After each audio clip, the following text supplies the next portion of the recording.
Well, ladies and gentlemen, Alderman Farms is officially in the pastured poultry business, meat birds. Say hello to say hello to Honey over there, or maybe that was Star. They're ready to be milked. We're running late, and so you may hear them make another announcement before this video's over. But this is our first flock of Freedom Rangers, and these birds are supposed to be more aggressive foragers, requiring less feed. And it's funny how we've already noticed this morning that they're not very skittish.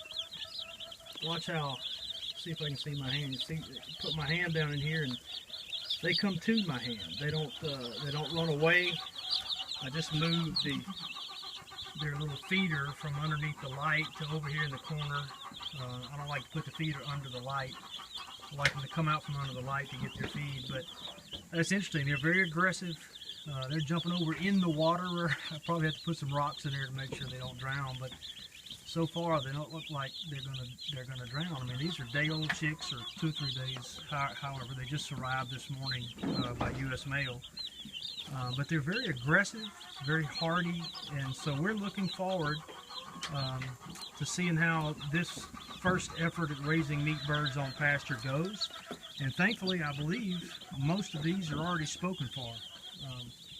Plus, perfect timing, new changes in the law in the state of Mississippi allows us to even deliver poultry that we process right here on our farm. So, exciting times, moving right along.